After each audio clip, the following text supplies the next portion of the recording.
सुशांत 24 साल का दिखने में डिसेंट और स्मार्ट लड़का था। अंकिता को उसने पहली बार एक शॉपिंग मॉल में देखा था। अंकिता देखने में किसी परी जैसी थी। सुशांत को अंकिता को देखते ही पहली नजर का प्यार हो गया। उस दिन सुशांत अंकिता को देखकर ऐसे मदहोश हुआ कि ना उसे अंकिता से मिलने की सूझी, ना ही उसने सोचा कि उसका नाम या नंबर पता किया जाए। बस वही मूर्ति की तरह खड़ा होकर उसे देखता रहा। अंकिता थोड़ी देर बाद वहां से चली गई। अंकिता के चले जाने के बाद सुशांत का सुख चैन सब चला गया। सुशांत को लगने लगा अगर वो अंकिता को फिर से नहीं मिलता है तो शायद उसकी जान निकल जाएगी। यह एहसास जितना दुखदाई था उतना ही अनोखा था। कहीं ना कहीं उसे ये सब अच्छा लग रहा था। शायद ये प्यार था, सच्चा प्यार, अंकिता को ढूंढने का। और कोई जरिया था नहीं, इसलिए सुशांत अब हर दिन उसी मॉल में जाकर इंतजार करने लगा कि किसी दिन अंकिता वापस वहां आएगी तो वो उससे मिल पाएगा। पूरे 2 हफ्तों तक वो लगातार उस मॉल में जाता और पूरा दिन वहां पर अंकिता का इंतजार करता और हर आने जाने वाले लोगों पर नजर रखता। 2 हफ्ते बाद उसके सब्र का फल उसे मिला और एक दिन अचानक अंकिता खुद उसी के सामने आकर खड़ी हो गई। अचानक अंकिता को अपने सामने देख वो बहुत खुश हो गया और शॉक्ड भी। उसके मुंह से कोई शब्द नहीं फूट रहा था। जब काफी देर तक वह कुछ भी नहीं बोला तो अंकिता ने उसे कहा, क्या हुआ? इतने दिनों से मेरा इंतजार कर रहे हो और अब जब मैं सामने खड़ी हूं तो तुम मुझसे बातें नहीं करोगे? सुशांत ने चौंकते हुए कहा, हाँ करूंगा, बिल्कुल करूंगा, लेकिन पहले ये तो बताओ तुम्हें कैसे पता कि मैं इतने दिनों से यहाँ तुम्हारे लिए आता हूँ?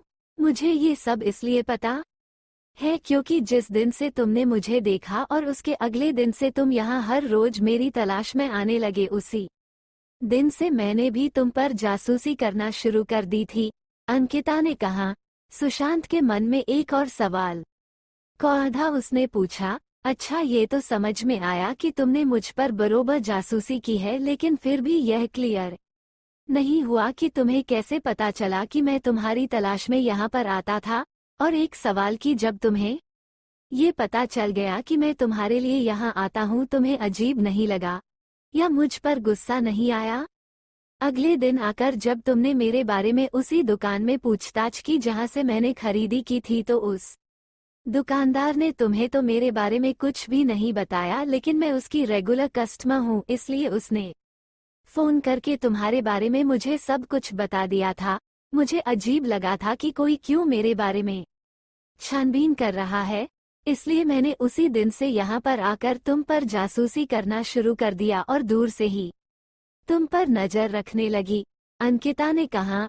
अंकिता आगे बोली, उस दिन सिर्फ तुम्हें ही मैं पहली नजर में पसंद नहीं आई थी। मैंने भी तुम्हें मॉल में देखा था और मुझे भी तुम अच्छे लगे थे, इसलिए जब मैं तुम पर नजर रखने लगी तब मेरे मन में तुम्हारे बारे में और ज्यादा जानने की मंशा जागी, इसलिए मैं उसी दिन तुमसे बात करने के लिए नहीं आई और इन 2 हफ्तों में मैंने तुम्हारे बारे में काफी कुछ जाना। मुझे ये तो पता चल गया था कि तुम मुझे इसलिए खोज रहे हो क्योंकि तुम मुझसे प्यार करने लगे हो, लेकिन मुझे इस बात को कन्फर्म करना था कि कहीं तुम्हारा प्यार सिर्फ शारीरिक आकर्षण तो नहीं है, जो अक्सर इस उम्र में हो जाया करता है।